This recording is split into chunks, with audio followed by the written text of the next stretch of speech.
morning, good afternoon, or good evening. Welcome to Christian Theology. Today we're going to start on the hour of the Our Father. All right, we're going to be talking about our for a little bit. And where I want to start is with this big idea of this plural pronoun, this third person plural pronoun, our, and why Jesus gives that to us. And I'm going to start with a hymn by Richard Baxter. And it's called, He Lacks Not Friends That Hath Thy Love. So let me just read some of the lines and then we'll drill in deeper.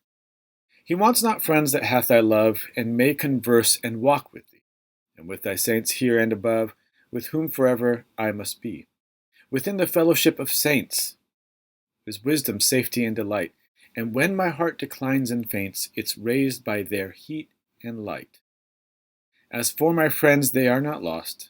The several vessels of thy fleet, though parted now by tempest tossed, shall safely in the haven meet. We still are centered all in thee, though distant members of one head, within the family we be, and by one faith and spirit led.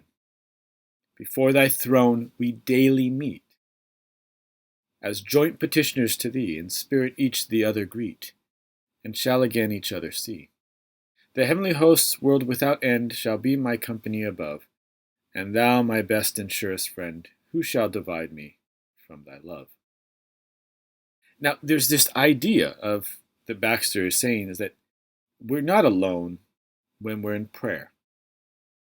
In prayer, we join the heavenly saints, the church, and others, living and dead, in all geographies. We join together in Christ at the throne room, in joint petition. Think about that. Our. Now, the universal problem is loneliness. It's the first problem.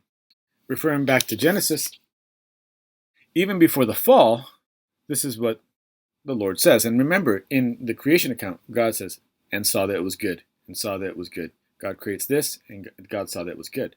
But then, he looks at the isolated Adam. And the Lord God said, it is not good for the Adam to be alone. I will make a helper suitable. So the first problem, even before the fall, is this idea of loneliness. Now listen to the way in which Nouwen talks about this. He says, loneliness is one of the most universal human experiences, but our contemporary Western society has heightened the awareness of our loneliness to an unusual degree. Why is it that many parties and friendly get-togethers leave us so empty and sad? Maybe even there, the deep-seated and often unconscious competition between people prevents them from revealing themselves to each other and from establishing relationships that last longer than the party itself. Where we are always welcome, our absence won't matter much. And when everyone can come, nobody will be particularly missed, he says. Usually there's enough food and people willing to eat it, but often it seems that the food has lost the power to create community, and not seldom do we leave the party more aware of our loneliness than when we came. Loneliness. Loneliness is the major issue. But what's God's answer to that? God's answer to that is Emmanuel. Matthew 1:23, right? The virgin will conceive and give birth to a son, and they will call him Emmanuel, which means God with us. God with us. So what is prayer? Prayer is an invitation into relationship. This is the way James Houston defines prayer. He says, prayerfulness is the breadth of relationship, an antidote to the godless poison of secular psychoanalysis. Prayer becomes intertwined with a desire to be indwelt by the Holy Spirit as we relate to others. It has a strong social character and purpose expressed in supplication and intercession on behalf of others, and also a private purpose contributing to our own spiritual formation. He says, indeed, I have found it impossible to separate prayer from friendship. And in Jesus, we are invited to pray with him, God with us. You recall here it's just a European painting of Jesus in the Garden of Gethsemane. And if you recall, what Jesus asks his disciples to do is to join him in prayer. He brings 3 of his disciples with him and says, watch and pray with me. And I think Luke says they're a stone throws away, which is meant to kind of say they're really close by. Jesus has invited his disciples to watch and pray with him. Now, it's important to kind of understand that no one else in Scripture is portrayed as a person of prayer so much as Jesus is. Right? Jesus in the Gospels is repeatedly said to have withdrawn for prayer, or his prayers are recorded, etc. In the Gospels, there's at least 17 places where Jesus is mentioned as praying. And Luke has the most frequent accounts.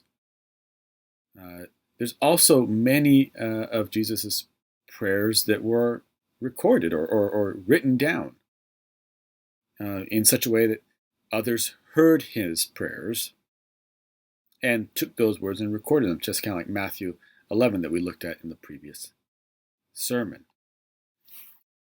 It's important to kind of understand this idea that Jesus is a prayer. He's someone who prays. So when we say our Father, we only are able to say our because it is Jesus' Father, and he includes us in his prayers, in his relationship with the Father. He draws us into that relationship. You remember in Hebrews chapters 3 and all the way to chapters 10, there's the emphasis of Jesus, the apostle and high priest. He's a worshiper. Bonhoeffer says this about Jesus: if Christ takes us along in prayer which Christ prays, if we are allowed to pray this prayer with Christ, and he's talking about the Psalms, on whose way to God we too are led and by whom we are taught to pray, then we are freed from the torment of being without prayer. Yet that is what Jesus Christ wants. He wants to pray with us. Karl Barth put it this way: Jesus Christ is our brother. We belong to him. He is the head of the body of which we are the members. And at the same time, he is the Son of God himself. It is he who has been given to us as mediator and advocate before God. We are not separated from God. And more important still, God is not separated from us. We may be without God, but God is not without humankind. This we must know, and this is what matters. God is the Father of Jesus Christ. And that very man, Jesus Christ, has prayed, and this is crucial, and is praying still. And is praying still. It's not just something that Jesus did in the first century. He's still praying. It is as if God himself has pledged to answer our requests, because all our prayers are summed up in Jesus Christ. And God cannot fail to answer, since it is Jesus who prays. And also, as Calvin said, and I think I mentioned this before, Calvin said, we pray through the mouth of Jesus Christ. So when you pray, you never pray alone. You may pray in secret, but you are never praying alone. That includes the saints, your church, living and dead, all across the globe. But in particular, it's tied to Jesus. You never pray alone. You always pray with Jesus. And Jesus teaches us how to pray. And some of that is just through his modeling of praying the scriptures, right?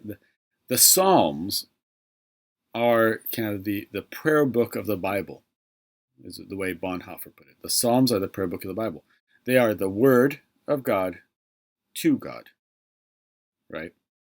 And so Jesus, repeatedly in the Gospels, prays the scriptures. He's often praying these. So, for instance, in John chapter 2, Jesus is seen to kind of quoting Psalm 69. In Mark 15, Jesus quotes Psalm 22, right? My God, why have you forsaken me? In Mark 14, there's also kind of Psalm 42 that he's quoting. My soul is overwhelmed with sorrow. And so repeatedly, over and over again, Jesus prays the scriptures. And he teaches us how to pray through the word, his word. And one particular way is through the Our Father, what we call sometimes the Lord's Prayer. The rest of the semester we'll be looking at this. We'll be looking at what it means, again, the hour next week, to see what it means to be a human person in relationship. But for now, just contemplate on this idea that when you pray, you're not alone. Sometimes if you feel alone in your prayers, you think you're isolated. But remember that when you pray with Jesus Christ. You pray with Jesus. And therefore, you're never alone. You're always caught up into the divine life of God. And, as Richard Baxter told us, with the whole community of God in Christ. For now, contemplate those things, think about that, and peace.